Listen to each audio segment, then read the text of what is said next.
Good morning, everyone.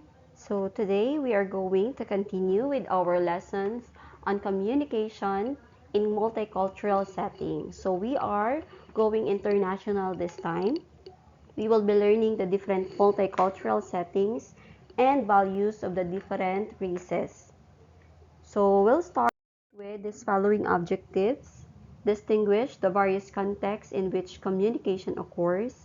Explain the relationship between culture and communication. Compare and contrast culturally related terms to increase intercultural awareness and sensitivity in communicating ideas. So now take a look on the picture. Recall a time when you had to talk with or write to someone from a different region, religion, race, nationality, or culture. Now, how did it go?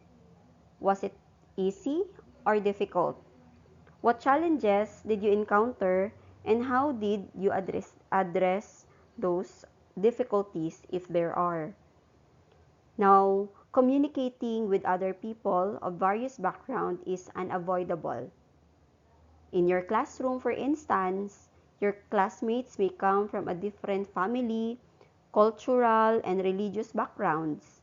Some of them might come from other regions in the Philippines as well.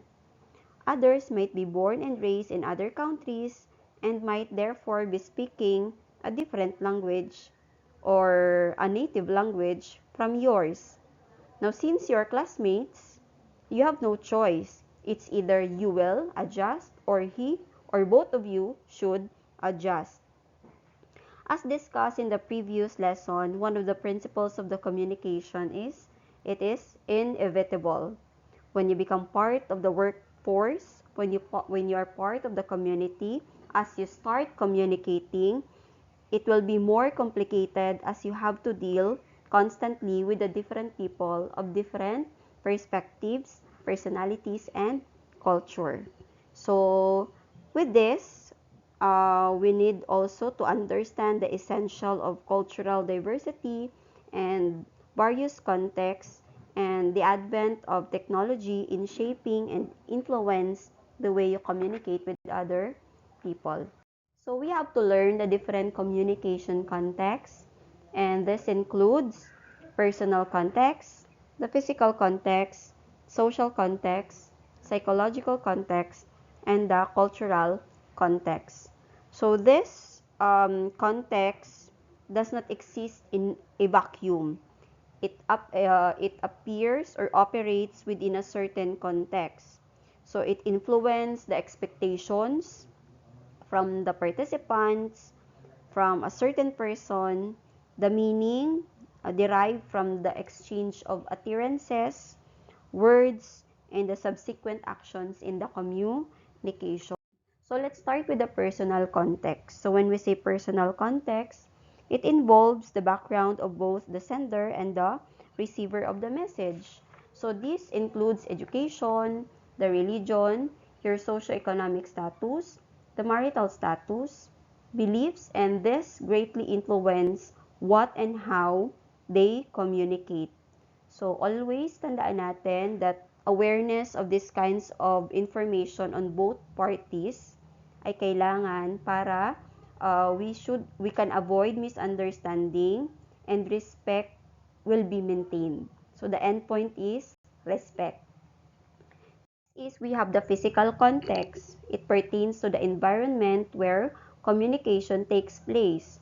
So it involves tangible factors which can be easily perceived by the senses. So what are those? It includes temperature, the odor, the lighting, the noise level, and others.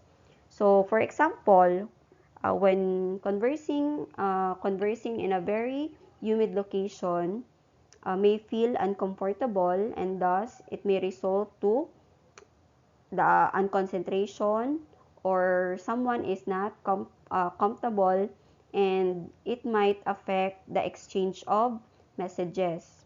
Another is physical context might include proximity. How far from you or how close from are you from the participants?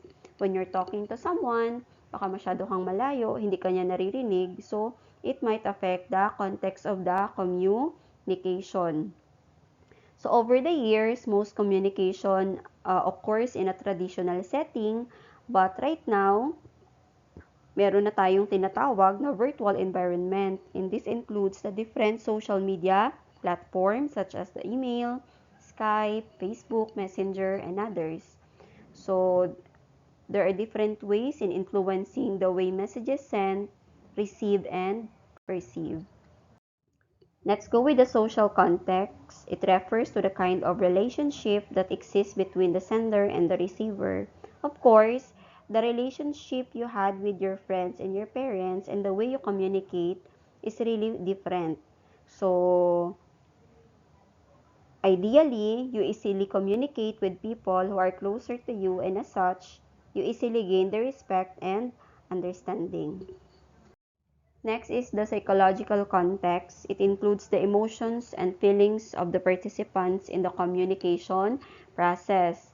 So, anong kasali dito? It involves one's opinions, judgments, prejudices, attitudes, and perception toward each other, which can play part in the transmission of the message. So, for example, when you are talking to someone who had just a recent breakup with his or her partner, that someone may not readily receive your message well. So hence, it is important to recognize the mood and the overall emotional condition of someone you are communicating with. So that's for the psychological context. Now for the cultural context, it is one of the vital considerations in communications. In what way? When we say cultural, it includes the sets of belief, the value system, guiding principles, and assumptions based on one's race, ethnicity, age, gender, sexual orientation, gender identity, and religion, within which communication happens. So, it involves the content. When we say content, it refers to what is said, the delivery, how it is being said. So, this vary from one culture to another. For example, we know already that Muslims are prohibited from eating pork. So, of course, you as a Christian must respect that someone will not really be eating the food that you have prepared, even though you invited him, because of course that is part of their culture. So that's one example of the cultural context. So in general, a more holistic understanding of communication necessitates knowledge of culture and appreciating cultural diversities. So, as defined in the culture, it is a set of unique and shared beliefs, values, and norms that guide a certain group of people on how to think, behave, and act. So, Filipino culture, on that part, shared Filipinos and exhibited by Filipinos with different values manifested by the use of po and opo. We are also doing the act of gestures such as pagmamano or kissing of elders' hands. Other countries might have also their other way of expressing politeness and showing respect, but the example shows for the Filipinos shows two unique values and culture that we have. So can you think of other countries which have a counterpart for po and opo? Of course, you can have Japanese and Americans do have their ways as well. So communication and culture are intertwined. In fact, they are really inseparable. So culture influences what and how you communicate. Americans are more straightforward and more direct in delivering message. Filipinos, on the other hand, are non-confrontational. So, a very common example is when a Filipino gets invited to a party or any occasion, he or she would normally respond with, I will try, instead of saying outright no. I will not attend. So more often than not. So when one says I will try, he or she is uncertain whether to come or not. But for some nationalities, they would be directly saying yes or no, I will attend. So to some extent, this stems from the Filipino culture of saving face, avoiding possible offense or harm which may inflict others. So moreover, it serves as our guide in deepening or understanding of various aspects of communication which you need to consider in a multicultural settings. Now for your activity today, you're going to submit an activity through this email. Just a one paragraph answer. Now think about a recent communication encounter that you had. Can you consider it successful? Yes or no? What specific context did you consider?